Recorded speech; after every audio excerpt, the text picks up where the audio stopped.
Hello everyone, welcome to be knowledgeful study of IGNOU. आज की इस वीडियो में हम यूनिट 5 देखेंगे। यूनिट 5 का पार्ट 2। पार्ट 1 हम ऑलरेडी कवर कर चुके हैं, जिसका लिंक मैंने डिस्क्रिप्शन में दे रखा है।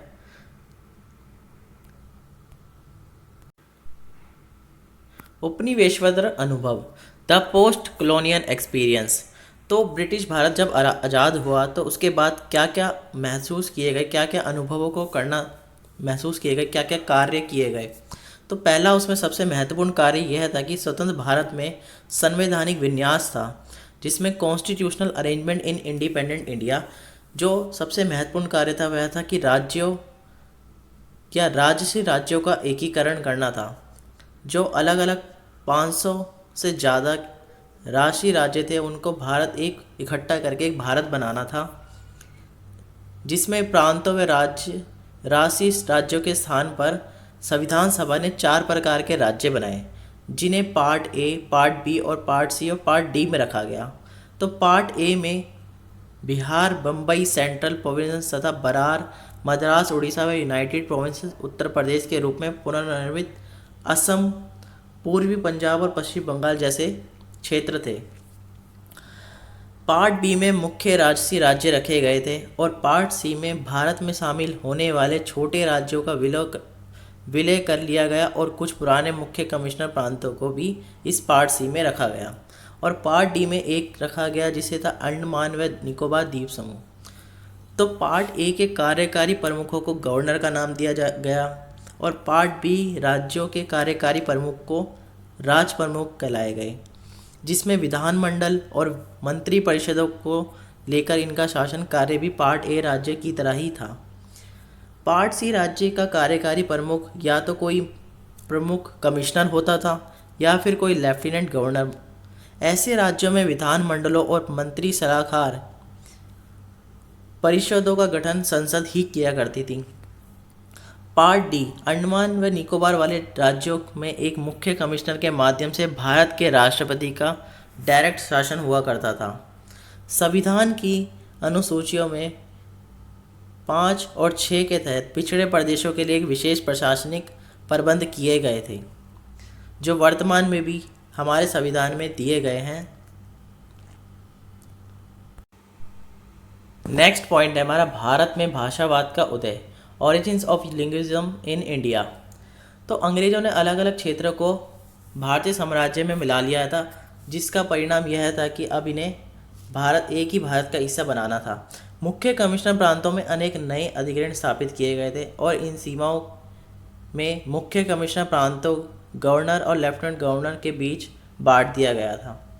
इन प्रशासनिक सीमाओं ने 1904 तक पारंपरिक सांस्कृतिक सीमाओं की कोई परवाह नहीं की थी।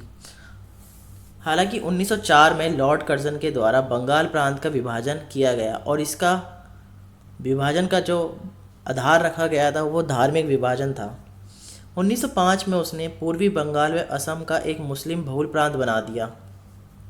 इसी के बाद पश्चिम बंगाल का एक गैर मुस्लिम बहुल प्रांत इसने बांग्लाभाषी जनता को बीचों बीच चीर डाला और एक सशक्त विभाजन विरोधी आंदोलन को जन्म दिया, जो वास्तव में भारतीय राष्ट्रीय आंदोलन को एक नई ऊंचाई तक ले गया। 1912 में यह विभाजन रद्द कर दिया गया, लेकिन बिहार और उड़ीसा का एक संयुक्त प्रांत पूर्व बंगाल से काट लिया गया। हालांकि इसी के साथ राजकीय राजधानी कलकत्ता से दिल्ली लाई गई। इसी बीच 1936 में बिहार और उड़ीसा 2 विभिन्न प्रांतों के रूप में बंट गए। एक नया सिंध प्रांत बम्बई प्रांत में से कटकर अलग कर दिया गया, जो धर्म के धार्मिक सिंध को मुख्य रूप से क्षेत्र की धार्मिक सांप्रदायिक संरचना और आंशिक रूप से प्रांत के साथ निकटता की कमी के कारण बम्बई प्रांत से अलग किया गया था। यह मुख्य कारण यही था कि इसको भी धर्म और सांप्रदायिकता की संरचना के आधार पर ही अलग किया गया था। 1937 में उत्तर पश्चिम सीमांत प्रांत को एक विधायिका प्रदान की गई। इसी बीच बंगाल में विभाजन विरोधी आंदोलन ने देश के अन्य भागों में, जैसे कि मद्रास प्रांत का आंध्र क्षेत्र और उड़ीसा भाषा मूलक अभिलाषाएं, लिंग्विस्टिक एस्पिरेशन मन में भर दी थी।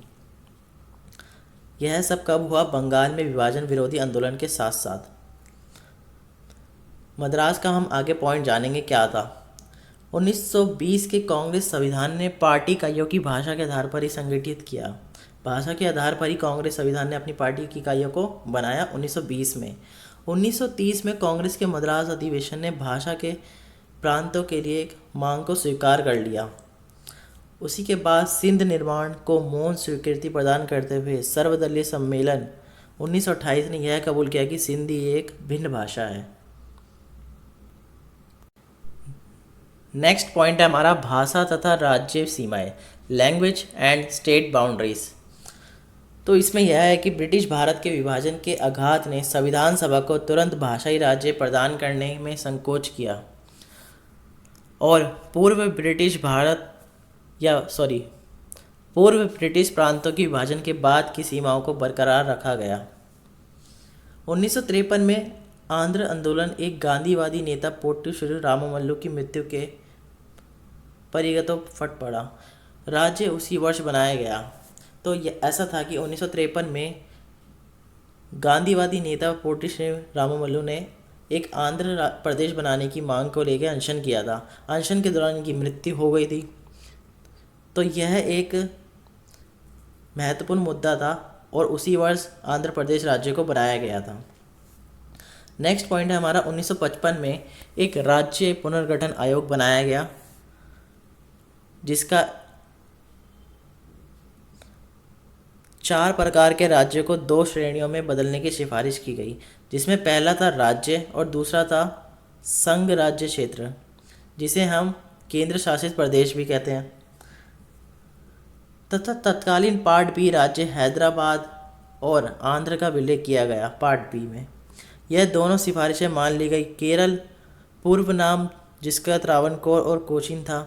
मध्य प्रदेश व मैसूर का हित चाहते हुए सीमा क्षेत्रीय समायोजन किया गया। केरल और मैसूर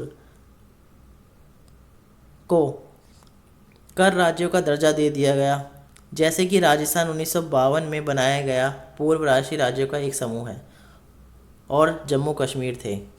पड़ोसी राज्यों के बीच भी अन्य सीमा समायोजन किए गए। भाषा राज्य हेतु मांग 1956 में पूरी नहीं हुई थी।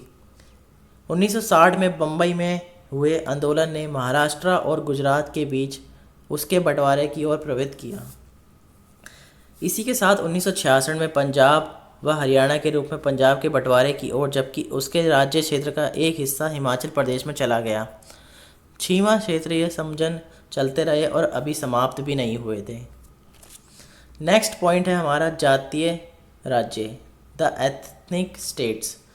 1963 में नागालैंड के निर्माण के साथ, जिसे निर्जातीय राज्य कहा जा सकता है, उसका उदय हुआ। नागा लगभग 25 भाषाएं बोलते हैं। 1970 में संयुक्त खासी जयंतीय हिल्स और गारो हिल्स के स्वायत्त के लिए आदिवासी जिलों के साथ मेघालय एक स्वायत्त राज्य बनाया गया। 1972 में उत्तर पूर्वी क्षेत्र पुनर्गठन अधिनियम 1971 के माध्यम से मेघालय को कुछ गैर आदिवासी क्षेत्रों के साथ पूर्ण राज्य का दर्जा दिया गया। यह कब हुआ था? 1972 में, जब उत्तर पूर्वी क्षेत्र पुनर्गठन अधिनियम लाया गया था। नेक्स्ट है हमारा मणिपुर और त्रिपुरा के पूर्व क्षेत्र केंद्र शासित प्रदेशों को भी पूर्ण राज्यों की स्थिति में बदला गया, जबकि 2 केंद्र शासित प्रदेशों को नए केंद्र शासित प्रदेश बनाने के लिए असम से बाहर भी कर दिया गया था, जिसमें था पूर्व केंद्रीय प्रशासित उत्तर पूर्व सीमांत क्षेत्र के नाम से अरुणाचल प्रदेश और दूसरा मिजो हिल्स जिला मिजोरम के नाम से जाना जाता है। जो 1986 में मिजोरम और अरुणाचल प्रदेश को पूर्ण राज्य का दर्जा दिया गया और इसी के साथ अगले साल ही गोवा को भी राज्य का दर्जा दिया गया। 2001 में 3 नए राज्य बनाए गए, जिसमें थे छत्तीसगढ़ मध्य प्रदेश से अलग होकर बनाया गया, झारखंड बिहार से और उत्तरांचल उत्तर प्रदेश से बना, जबकि पहले 2 जनजातीय आधार पर बनाए गए थे और जनसंख्या का वर्तमान बहुमत मुख्य रूप से गैर आदिवासी है। उत्तरांचल में वस्तुतः कोई आदिवासी उपस्थिति नहीं है। इन राज्यों को उचित रूप से पहाड़ी राज्य कहा जाता है। भारत के विभिन्न हिस्सों में राज्य के दर्जे की क्षेत्रीय जातीय और भाषाई मांग अभी भी बनी हुई है। नेक्स्ट पॉइंट है हमारा, राज्य के दर्जे के लिए मांग के कारण क्या क्या थे। Reason for state demand. आज़ादी के बाद राज्य के इस तरह के प्रसार के संभावित कारण क्या हो सकते हैं।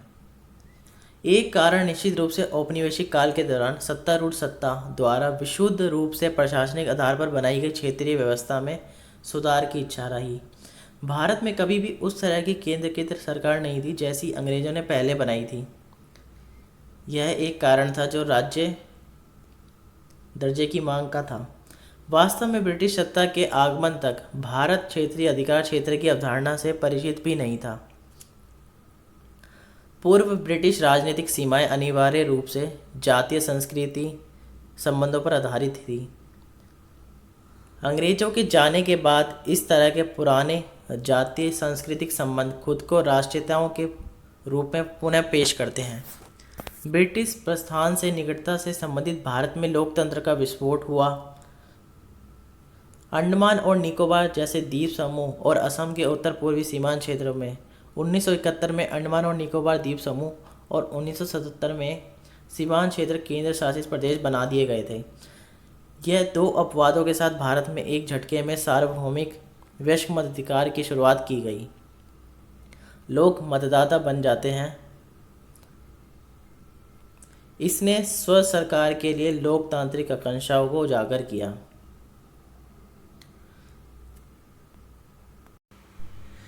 हरित क्रांति की प्रक्रिया ने इस नए वर्ग के बीच समृद्धि की एक लहर पैदा की जिसने राज्यों में अपनी पकड़ मजबूत कर ली और अपनी अधिक स्वायत्तता पर जोर भी दिया।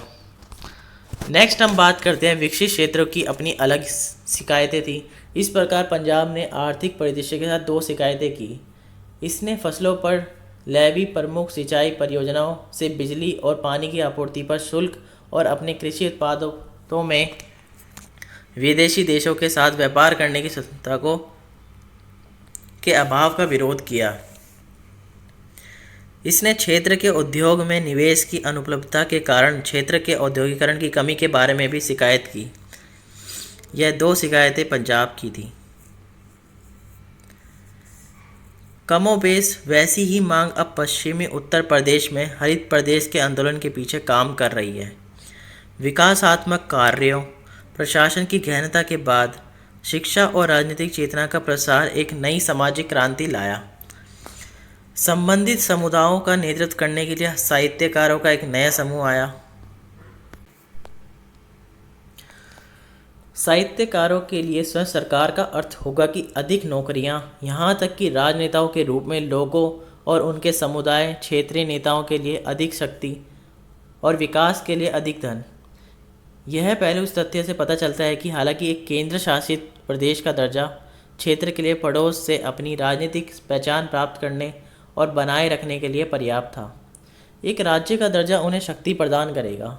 इस प्रकार 1972 में मणिपुर और त्रिपुरा, 1986 में मिजोरम और अरुणाचल प्रदेश और इसी के बाद अगले साल गोवा को केंद्र शासित प्रदेश का दर्जा मिला। दिल्ली ने 1991 में केंद्र शासित प्रदेशों के बीच एक विशेष दर्जा हासिल किया। पूर्ण राज्य का दर्जा प्राप्त करना अब तक एक ज्वलंत प्रश्न है। इस नई चेतना ने लोगों को भौगोलिक और ऐतिहासिक कारणों से विशाल उपमहाद्वीप में व्यापक क्षेत्रीय असमानताओं के बारे में जागरूक किया। शुरुआती ब्रिटिश काल के दौरान कोलकाता, मुंबई और चेन्नई के 3 प्रेसिडेंसी शहरों को प्रमुख बंदरगाहों के रूप में ब्रिटिश व्यापार और वाणिज्य का लाभ मिला। प्रारंभिक औद्योगिकरण का लाभ भी उन्हें मिला। संयुक्त पंजाब को ब्रिटिश शासकों द्वारा किए गए सिंचाई कार्यों का लाभ मिला। इसके बाद विशेष रूप से 20वीं शताब्दी में अहमदाबाद, नागपुर और जमशेदपुर जैसे कुछ अन्य ब्रिटिश शहरों में उद्योग फैल गए। उन्नत रियासतों के कुछ शहर जैसे बड़ौदा और बेंगलोर बाद में भी विकसित हुए। विकास टुकड़ों में था और असमान रूप से फैला हुआ था। आज़ादी के बाद की अवधि में भी विकास योजना कम से कम चौथी पंचवर्षीय योजना तक असमान रही। इस बीच उत्तर पश्चिमी भारत जैसे चुनिंदा स्थानों में कृषि में हरित क्रांति शुरू हुई। शुरुआती योजना से अपेक्षित क्षेत्र जैसे उत्तर पूर्व भारत गरीबी और विरोध के केंद्र बन गए। एक बार इसको दोबारा से थोड़ा सा रिकैप कर लेते हैं। स्वतंत्र भारत में हमने जाना कि कैसे कैसे अनुभव हुए ब्रिटिश आज़ाद होने के बाद। सबसे पहले काम तो ये था, स्वतंत्र भारत में संवैधानिक विन्यास करना था, राज्यों को एक साथ लाना था, और जिसमें संविधान सभा ने 4 प्रकार के राज्य बनाए थे। दूसरा था भाषा का एक महत्वपूर्ण मुद्दा, और भाषा और राज्य की सीमाएं बनना। आखिरी था हमारा जातीय राज्य, और एक था हमारा राज्य का दर्जा की मांग के क्या क्या कारण रहे। Thanks for watching. अगर वीडियो आपको अच्छी लगी है तो वीडियो को लाइक करें, कमेंट करें, और चैनल पर नए हैं तो चैनल को प्लीज़ सब्सक्राइब करें।